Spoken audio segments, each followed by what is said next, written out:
ano ba talaga ang kwento sa likod nitong pagkakahuli kay Franco? Pag-usapan po natin. Kung ano po ang relasyon niya sa mga Duterte.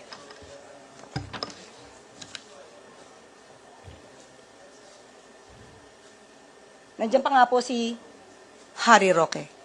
Baka may reaction po ang palasyo dun sa pagkakaaresto kay Franco Mabanta. Ayan, tingnan nyo po ito yung tanong ng reporter. Anong reaksyon ng Malacanang? PGMN founder, kaugnay dito po sa extortion case sa dating speaker. Ang nais naman po ng Pangulo sa lahat ng pagkakataon, managot ang dapat na managot. Kung mayroon po silang dapat na panagutan, kung mayroon po silang ginawang krimen, dapat lamang po nilang itong panagutan. Pero definitely, kailangan po ng due process sa lahat. Ayan, sangayon ako dyan. Kung kailangan managot, managot. At higit sa lahat, hindi lang managot. Dapat dumaan muna sa due process. So far, so good. Tama si Bongbong Marcos dyan. Oh, lalong-lalo na yung mga magnanakaw ng maleta, yung nakinabang sa ghost projects, tapos pati anak, pinsan, kasabwat, pamilya kasabwat sa nakawan sa flood control, talagang dapat managot. Oh, dapat nga bitayin pati warik eh. Kaya lang wala sa batas. Oh. Dapat nga death penalty. Kaya lang wala sa batas at ayaw din ipasa ng Congress. Alam mo naman 'yan dahil maraming sasabit sa kanila, di ba? Oh. Pero so far so good yung sagot. Oh, eto pa. Ng bagay. Follow up po, kilala po ba siya kilala po ba siya ng Pangulo dahil sinasabing may papel daw tong si Mabanta dun sa online political campaigns noon Okay, ang tanong, kakilala ba ni Bongbong Marcos ito si Mabanta? Dahil magkasama sila nung kampanya before. Ang tanong, si Bongbong Marcos ito sagot ng Malacanang. Ito sagot ni Bongbong Marcos. na sumusuporta kay Pangulong Marcos. Hindi po siya kaibigan ng Pangulo. Ops! Hindi kaibigan ng Pangulo. Pero nag-birthday etong si Mabanta di umano sa bahay ng Pangulo. Hindi pa kaibigan yun ha. Wow. Ako, kakilala ko si Sarah. Minsan na rin kami nakapag-usap, naimbita ako. Pero hindi ko siya matawag na kaibigan. Close. Kasi hindi naman ako nakakapag-birthday sa bahay niya. Si PRRD, nakasama ko na rin yan. Nakapag-shot-shot, nakainom-inom din kami niyan kahit konti. Di ba? Social drinking lang. Nakapagkwentuhan kami. Pero, hindi rin ako nakapag-birthday sa bahay niya. Para kung matawag kaming close. Ito nag-birthday sa bahay ni Bongbong Marcos, hindi niya kaibigan. Pambihira. Ako hindi ako magpapapasok ng hindi ko kaibigan sa bahay ko tapos dito magbe-birthday. Suntukin kita.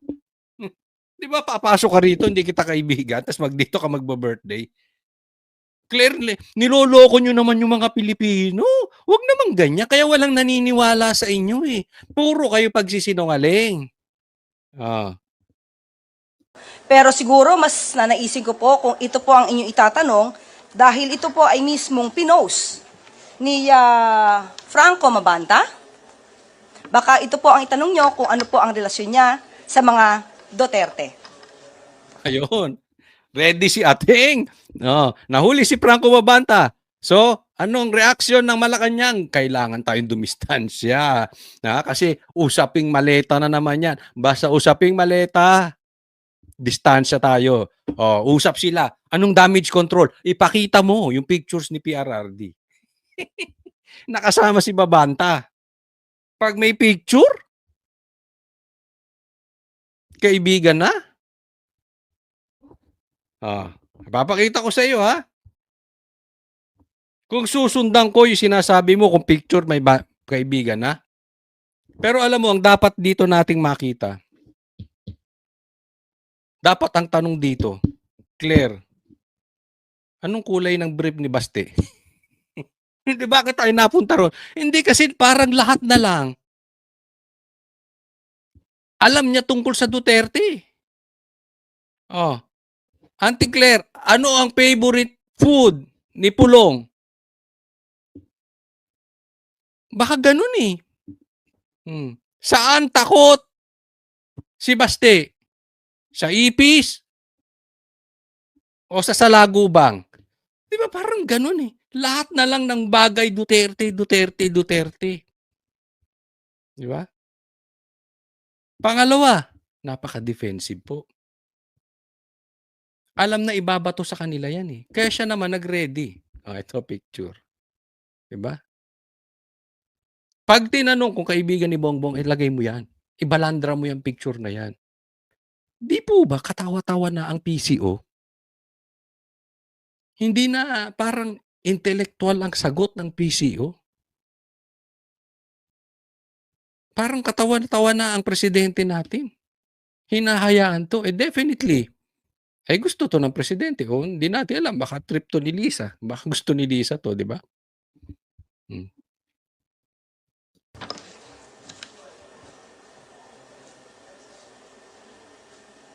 Nandiyan pa nga po si Harry Roque. Ay, hindi kaibigan din ni Roque. Buti na lang hindi ko kakilala 'yan. Buti na lang hindi ko nakaka-text 'yan. Buti hindi ko nakaka-message siya. Buti hindi pa kami nagkita niyan. Baka mamaya may maglabasan ng kasama ko siya 'no. Eh, 'di malay mo sa rally, andun pala siya. But in short, hindi ko kakilala 'yan. Hindi ko nakakausap, hindi kami na-introduce, wala akong message sa kanya, 'di ba? Hmm. Kasi lahat na lang pati si Rocky dinali. Quick follow-up sa inyo pong pagkakaalam, Yusek, ano po ang relasyon po kaya ni Mabanta sa mga Duterte? Ay, kayo po ang magtanong sa kanya. Lalong-lalo na po, marami naman po yata siyang na-feature sa kanya mga articles na halos ay kumakalaban sa administrasyon. Yun. Baka ito So madaling salita, ang style, ang damage control ng Malacanang, ang damage control ni Bongbong Marcos, distansya kay Mabanta. Distansya. At ituro ang Duterte. Pero eto, ipapakita ko po sa inyo. Tingnan po ninyo. At kayo ang humusga, ha? Sige, isa-isa lang. Eto.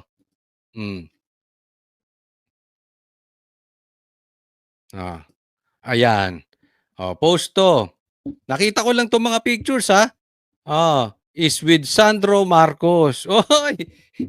Picture ba, Claire, ang basehan? Ay, wow! Patay ka diyan, Claire. Patay ka diyan, Claire. Yan ang sinasabi ko. Hindi ko alam kung anong klaseng abogado 'to si Claire. Hindi ko sinasabing matalino ko. Kaya lang kadalasan po sa buhay ng tao, daig ng totoo ang matalino. Kasi magpapalusot at magpapalusot ka, eh. 'Di ba? Ngayon, dahil may picture, close na. Eto pa, sige, tatadtarin kita.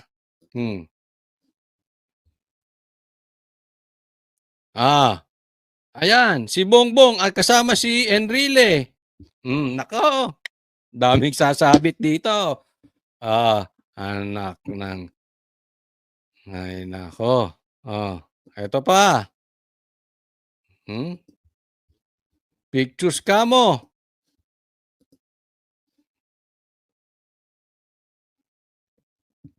Nako, eto. Pinupuri ni Mabanta si Bongbong Marcos. Ay, close na close. Sino yung aso? Ano kayang pangalan ng aso na yan? Eto pa. Nako, si Isko naman. So, ibig mong sabihin, pagka may picture, kasabwat na? Ako, sasabihin ko sa inyo, I don't think so. Hindi parating ganun. 'Di ba? Pinapakita lang natin dito na marami talagang pictures to si Mabanta. Diba? So, Bongbong Marcos, kaibigan mo na ngayon si Isko. So, ibig mo bang sabihin, kasabwat din si Isko? Kung ako tatanungin, I don't think so. Eto pa.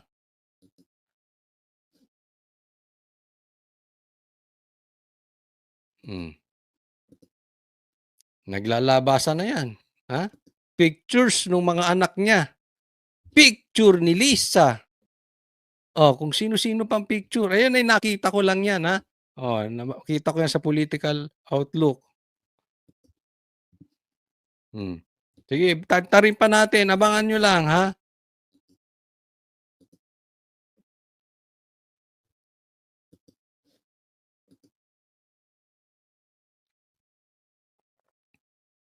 Oh, eto. Ang daming kasama.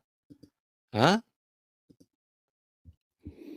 Kasama rin si Bongbong Marcos. Oh, 'di ba? Sa gitna ni Bongbong Marcos at sa gitna ni Mabanta, ang daming chicks. Hoy, 'di ba? Oh, ibig sabihin niyan, pag may picture, guilty?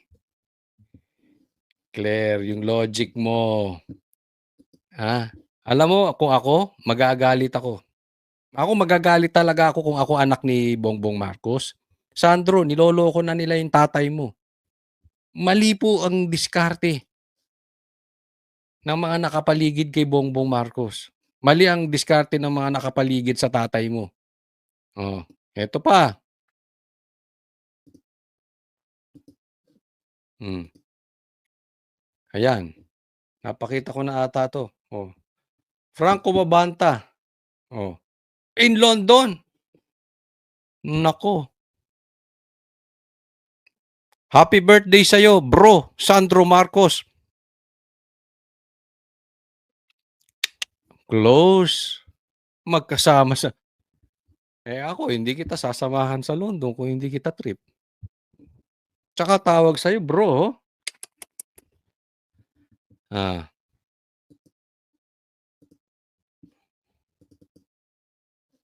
Pictures nga ba?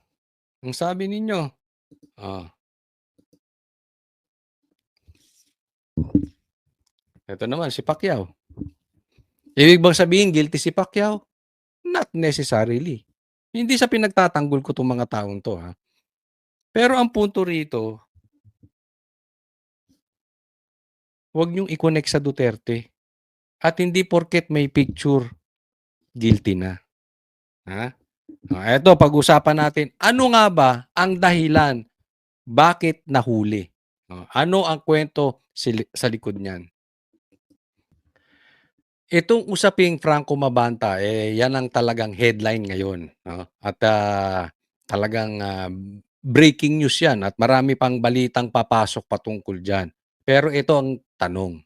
Ito ang itatak ninyo at itanong nyo sa sarili ninyo. Ito po ba ay tanim huli? Or talagang extortionist itong si Franco Mabanta? Ano ang dahilan ng pagkakahuli niya? Involved na naman, di umano, ha? Sa mga hulihang ito ng NBI. Yan po ang pag-uusapan natin ngayon, araw na to. Itong oras na to.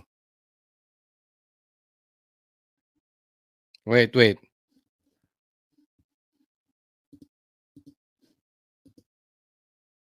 Lamang daw, yan po ginigit ngayon ng vlogger, influencer at content creating platform founder na si Franco Mabanta matapos ang arestuin ng NBI sa Pasig. Kaugnayan ng umano'y mali-maletang perang tinanggap ng kanyang grupo para umano hindi ikanta si dating House Speaker Martin Romualdez. Nasa frontline. Ang balitang yan si Gio Robles.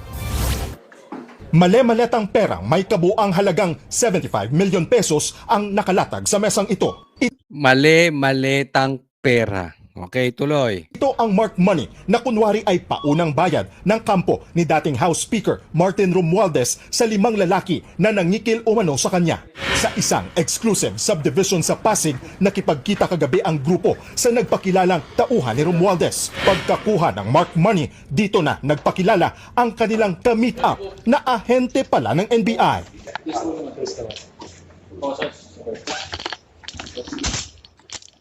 Arestado ang leader ng grupo na si Franco Mabanta, ang founder ng Peanut Gallery Media Network at 4 na iba pa. Ayon sa leader ng grupo, set up ang nangyari. Yeah, it's not true. It's not true. That's it. So hindi Nag-extort No. 300 million pesos? No, no, definitely not. How can we extort when they were the ones who came to us? Okay, so yun ang tanong dyan. Okay, set up lang daw ito at paano sila mag-e-extort? No? Paano siya naging extortionist kung ang lumapit po ay NBI? Diba? Malalim po itong usapin na ito. May mangyayari pa po dito. Pero ang lagi po nating tatandaan, sa nakikita ko ngayon, bakit nag-aantay ng pera ito si Franco Mabanta? Di ba? Bakit niya kinikikilan si Romualdez? Di ba? Drama lang ba yan? Kasi kung titingnan po natin, kung ito ay set up lang, sineset up lang sila ng NBI o ni Romualdez, bakit ka tumanggap ng pera? Nag-aantay ka ng pera. Unless tanim huli po ito. Okay? Hindi ko sinasabing mali ang NBI dito. Pero ang sinasabi ko lang po sa inyo, maraming anggulo ito. Posibleng hindi po natin alam, hindi ko sinasabing si Matibag, hindi ko rin sinasabing yung mga kasama niyang NBI dahil napakamaraming matitinong NBI. But definitely, hindi perpekto yan. Siyempre, meron din may kalokohan dyan sa loob. Parang pulis, meron din may kalokohan dyan, may mga matitino. Parang doktor, abogado, vloggers, lahat po, politiko, may malinis, merong ano. Pero usong-uso po ngayon, yung tanim huli. Kunwari hinuli, pero hindi naman. Di ba? Pwede rin. Halimbawa, hindi naman niya talaga plano manghingi. Pero sinet up siya. O bibigyan na lang kita ng pera. Di ba? Kaibigan naman tayo. Kapatid ko naman, pinsan ko naman yung kaibigan mo. Huwag ka na lang maglabas ng mga videos ko. Pwedeng nagkusa siya. Kasi ang kwento rito, nanghihingi daw tong Mabanta na ito ng 300 million kay Romualdez para hindi ilabas yung mga anomalyang ginawa ni Romualdez. Pwede rin namang si Romualdez mismo ang lumapit sa kanya. Ayaw niyang tanggapin, pero siguro pinipilit siya. Okay na yan. Wala tayong pag-uusapan sa'yo na yan, basta huwag mo nang ilabas. Pwedeng ganon. Or pwede rin na hindi naman ito patungkol sa video. Ito ay patungkol sa baka may koneksyon sa flood control. Kasi mali-maleta. Remember, anong sinabi ni Saldico? Na binibigyan niya ng maleta, ito si Romualdez. Kalakaran na po sa mga opisyal ng gobyerno ang maleta. Ano din ang sinabi ng 18 Marines? Nagdi-deliver sila ng mali-maleta. At ngayon po, mali-maleta na rin ang usapin. Diba? So habang inaaral po ito, habang tinitingnan natin ang angulo, ito po ang naibulong sa akin from the inside. Hindi ko nasasabihin kung from the NBI or from the sari-sari store. Ang masasabi ko lang po sa inyo, lihiti mo itong nagbulong sa akin. Dahil malami po talagang lalabas na kwento dyan. Yung kwentong naririnig natin ngayon ay kwento lang ng NBI yan. Siyempre, kwento nila yan, bida sila. Hindi ko po sinasabing hindi totoo. Pero, titingnan po natin ang punot dulo nito. Pagka ang magiging end result nito, madidiin si Romualdez at si PRRD or ang Duterte. Tapos, ligtas si Bongbong Marcos. Trinabaho to. Yun lang po yun. Di ba? Napaka-imposible naman na kaibigan ito ni Bongbong Marcos. Tapos ang madidiin dito ay si Romualdez lang na ngayon ay tinatraidor na ni Bongbong Marcos at si PRRD. Hitting two birds in one stone dito. Di ba? Mapapansin ninyo, it's still early to know. Ano pa to? Developing story pa to. Breaking news pa lang. Pero makikita nyo ngayon, ang dinidiin ng NBI or ng mainstream media ang kakampi nila, si PRRD tsaka si Tambaluslos. Di ba? So kung magtutuloy-tuloy yan, alam nyo na. Hindi ko po sinasabing walang kasalanan si Franco Mabanta. Pero kung ganun ang mangyayari, drama ang kalalabasan ng hulihang nangyari ngayon. Maaring legit yung panguhuli, pero yung mga susunod, tahi-tahi na po yan. Para mailihis na naman. Kaya after nitong kay Franco Mabanta, balik tayo sa gobyerno ni Bongbong Marcos. Kasi andyan ang problema natin, yung ghost projects. Ang problema natin, etong flood control scandal. Huwag tayo magpapaligaw. And at the same time, tila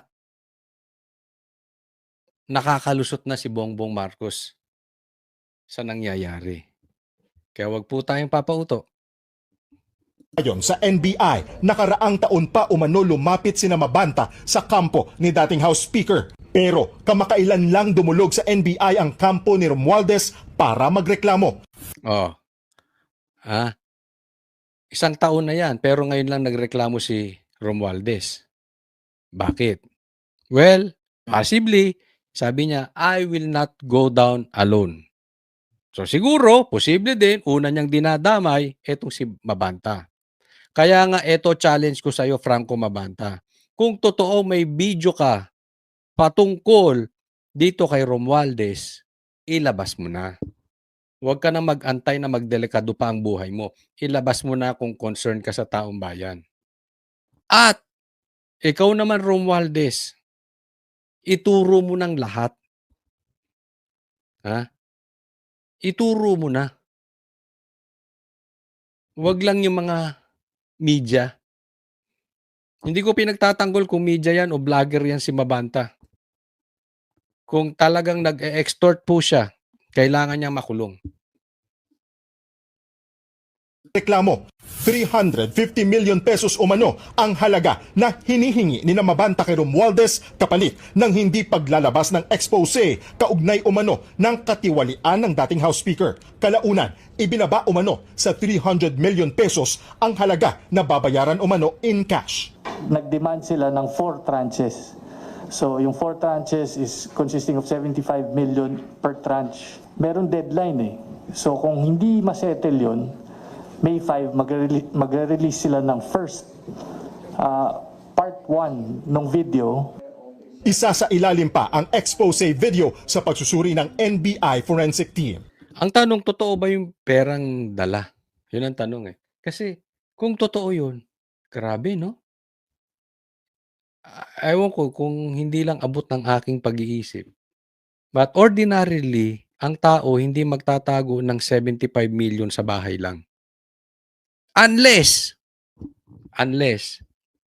ayaw mo gumamit ng bangko dahil meron kang itinatago. Galing sa madumi yung pera. Diba? Bigla na lang sila nakapaglabas, ganun-ganun lang. Ang NBI po will act on evidence-based po tayo even dito sa nangyari na to. Sinundan natin kung saan po pumunta yung ebidensya. Ngayon, okay, maganda yung sinasabi mo, matibang. Sinundan mo yung ebidensya. Sana sundan mo din yung ebidensya ng 18 Marines. Kasi yung 18 Marines, tinuturo na nag-deliver sila sa Ilocos Norte at ang tumanggap pa raw ay si Sandro. Sana sundan mo rin yun. Diba? Ngayon, sinasabi mo rin, na susundan mo yung ebidensya. Paano kung si Mabanta maglabas din ng video ni Bongbong Marcos? Susundan mo rin ba yung ebidensya? I doubt. I hope I'm wrong, but I think I'm right. Paano kung maglabas din ng video si Tambaluslos na ang itinuturo na nakakatanggap ng maleta ay si Bongbong Marcos? Susundan mo rin ba yung ebidensya? Or hindi dahil boss mo siya? Ano sa tingin ninyo? Kasi itong sinasabi ni na susundan yung ebidensya, nadinig ko na yan kay Lacson eh. May nangyari ba dyan sa Blue Ribbon na yan? Kita mo katagal na walang nangyari. Nadinig ko rin yan kay Boying. Hanggang ngayon, wala pang nakakulong na mastermind. Hanggang ngayon, hindi nga imbestigahan yung sinasabi ni Saldico tsaka ng 18 Marines. Well, baka naman iba si Matipag compared kay Boying tsaka kay ewan ko, kayo tanong ko. Iba ba siya kay Lacson tsaka kay Rimulya, kay Boying, etong si Matibag? Sumailalim na sa online inquest proceedings sina Mabanta sa reklamong robbery extortion. Dadalhin sa NBI detention facility sa Muntinlupa sina Mabanta. Si Mabanta ay bahagi ng campaign. Sino kausap niya? Si PRRD? O si Baste? Diyan sa picture. Claire. Ay baka si Kitty yan. Team ni Pangulong Bongbong Marcos noong 2022 presidential elections. Kilala rin siyang taga-suporta ni dating Pangulong Rodrigo Ayan, si PRRD yan. Duterte. May libo-libong followers. Ay, si Lisa yan? Si Lisa ba yan o si Kay? Si Lisa yan. Si Lisa, di ba? Sa social media, si Mabanta, kung saan madalas siyang mag-post ng mga komentaryo sa politika at iba pang national issue. Ayon sa NBI, hindi nila pinag-iinita ng mga kritiko ng gobyerno. Huwag raw haluan ng politika ang operasyon ng NBI. Kung may mga personality na tumitira reputational attacks to gain money, to gain position, dapat yun yung managot. Tama naman. Ako, I agree sa iyo dyan, Matibag. Pagka nanghihingi ng pera, kunwari, katulad niya, kung totoo yung sinasabi nyo na, hindi ko ilalabas ang video, bigyan mo akong pera. Dapat talagang ikulong yan. I agree with you. Kaya lang, dapat, patas, across the board, lahat, all. Diba? Hindi double standard. Kasi kung puro na lang yung nagsasalita ng katotohanan laban sa gobyerno ang natatarget, diyan po sumasama ang imahe ninyo. Ang nakikita nyo lang yung iba. Bigyan ko kayo halimbawa. Halimbawa lang nagalit kayo dahil naglabas ng video ng personal conversation. Pero halimbawa lang, yung NBI maglalabas din ng personal conversation sa tama ba yun? Dapat pag mali. Diba? Dapat lahat. Bakit? Ang dami rin na may make news kay BP Sara. May inasikaso ba kayo? Diba? Pati nga yung asawa ni BP Sara, fake news. Hindi lang patungkol ito sa bank accounts pati sa personal na buhay, personal, not bank accounts, not BIR. Personal na buhay ng asawa ni BP Sara, fake news.